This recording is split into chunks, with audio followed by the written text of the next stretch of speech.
Bonjour à tous. Le Fonds européen d'investissement soutient les forums économiques de la Sorbonne pour leur première édition. Le Fonds européen d'investissement, FEI, fait partie du groupe Banque européenne d'investissement, la banque publique de l'Union européenne. Je m'appelle Julien Brault et je suis chercheur au sein de la direction de la recherche du Fonds. À ce titre, je souhaitais apporter un éclairage sur le rôle de la finance dans la crise actuelle. La finance est-elle un facteur de crise ou un remède à celle-ci ? En apparence, les causes de la crise sont non financières et à chercher dans le domaine de la santé publique. En apparence également, la réponse des États à la crise économique a massivement utilisé des outils financiers.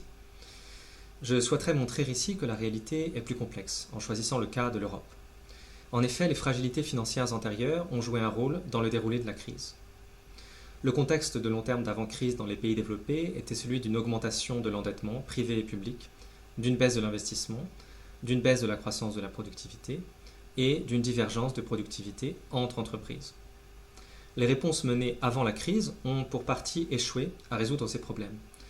La réponse financière publique a été centrale après la crise. Cependant, répondre aux enjeux de long terme supposera des politiques financières et réformes plus complexes, ne consistant pas seulement à apporter de la liquidité, afin de passer des assurances tout risque récemment déployées à des solutions plus durables.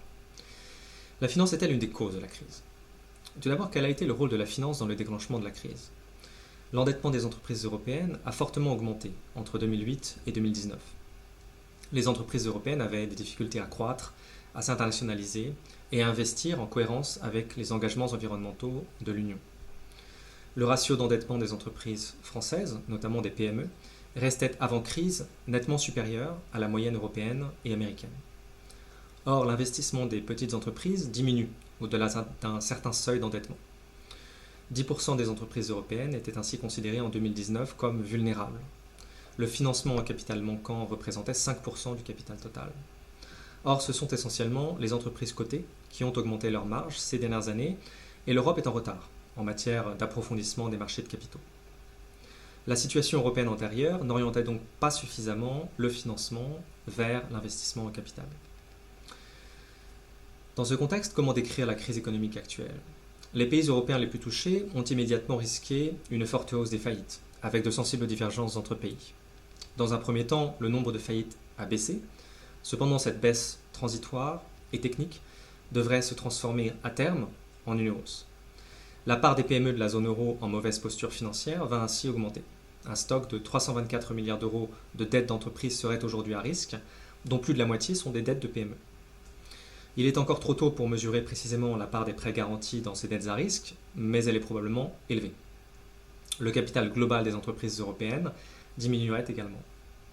La première vague de confinement a enfin eu un impact très négatif sur l'accès au capital des PME.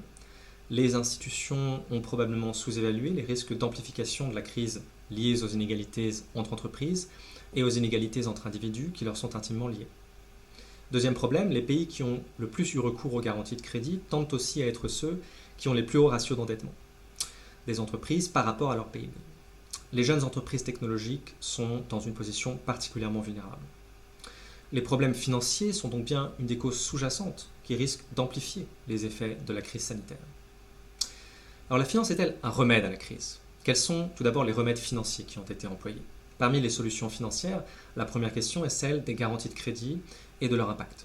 Afin de lisser le coût de la crise dans le temps, de maintenir le lien employeur-employé et ainsi de limiter le chômage à long terme, d'importants programmes de garantie de crédit ont été engagés aux États-Unis et en Europe, notamment en Italie et en France, conduisant à une nouvelle augmentation de l'endettement. À l'objectif de soutien d'urgence succèdent aujourd'hui 3 objectifs principaux. Le maintien du secours en financement, la réallocation sectorielle et la réallocation des types de financement. Une solution d'urgence est le renouvellement des prêts garantis, éventuellement en élargissant la part garantie par l'État. Les contre-garanties proposées par l'Union européenne pourraient également permettre une certaine redistribution des risques entre États européens, inégalement touchés. Quels sont les risques à moyen terme ? Les risques sont grands. Il s'agit tout d'abord de pertes potentielles sur garantie de crédit significatives en France et en Italie. Nous pouvons y ajouter le poids pour les finances publiques qui soutiennent ces politiques. Dans ce cadre, les instruments européens de garantie permettent de compléter et d'amplifier l'impact des garanties nationales là où leurs volumes sont contraints par les budgets nationaux. Il est enfin difficile pour l'État d'avoir à faire des choix discrétionnaires en termes de réallocation sectorielle, d'où de nombreuses hésitations sur les conditionnalités, pour l'instant assez libérales. Le risque à étendre cette politique à l'infini serait finalement de maintenir artificiellement en vie des entreprises zombies en Europe. Cela s'opposerait à une situation américaine de réallocation sectorielle et géographique qui apparaît brutale mais efficace. Quelles solutions ? Des solutions sont en discussion et posent chacune des enjeux spécifiques. Pour les entreprises les plus grandes, les plus productives ou qui correspondent à la stratégie de long terme de l'État, notamment les entreprises jeunes et innovantes, il serait possible de transformer une partie de ces garanties en investissement en capital, à travers une recapitalisation publique ou en quasi-fonds propres. Des instruments hybrides d'investissement en quasi-capital pourraient ainsi être mis en place au niveau européen et soutenus par les institutions européennes. Le soutien public en capital risque permet en effet aux entreprises d'allonger leur stratégie de rentabilité sur le long terme. Le choix des entreprises pourrait être fondé sur les priorités publiques en termes de réallocation sectorielle et de politique industrielle, notamment en matière de transition numérique et énergétique. Pour les petites entreprises au niveau de productivité intermédiaire, une solution proche de la stratégie américaine consisterait à convertir les prêts garantis en subventions, par exemple lorsque le maintien d'un nombre suffisant d'emplois est avéré. Finalement, pour les entreprises les moins productives, sans réel avenir, la création d'une structure de défaisance pour traiter les défauts en limitant les coûts, associée à une aide à la reconversion pour les employés, pourrait limiter le coût des faillites pour l'économie, à travers une réallocation sectorielle plus efficace. Dans ce cadre, quel est le rôle des instruments financiers européens ? De quels instruments s'agit-il ? La finance a été clairement mobilisée dans le cadre européen afin de répondre à la crise. Il s'agit d'un budget européen renforcé à 1,1 billion d'euros et du plan de relance lui-même, Next Generation EU, à 750 milliards, composé pour l'essentiel du programme intitulé Facilité pour la reprise et la résilience, moitié d'allocations et moitié de crédits soutenant réformes et investissements, centrés sur l'environnement et la numérisation. Le programme InvestEU est également renouvelé avec 23 milliards de garanties de crédit. L'Union européenne cherche notamment à répondre à un manque de financement en capital estimé à entre 450 et 600 milliards d'euros pour l'ensemble de l'Union. Dans ce cadre, quel est le rôle de la Banque européenne d'investissement ? La Banque européenne d'investissement espère jouer un rôle contracyclique et de convergence continentale central dans ce dispositif en déployant le Fonds pan-européen de garantie, un fonds de 25 milliards qui espère soutenir 200 milliards de financement. Elle propose notamment 10 milliards pour soutenir les fonds de roulement des PME et 10 milliards pour soutenir la titrisation des prêts aux PME. Au sein du groupe Banque européenne d'investissement, le Fonds européen d'investissement a augmenté ses dotations pour garantie d'1 milliard, soutenant 8 milliards d'investissements. Sa spécificité est le ciblage de ces programmes sur les PME. Quel est l'impact de ces politiques ?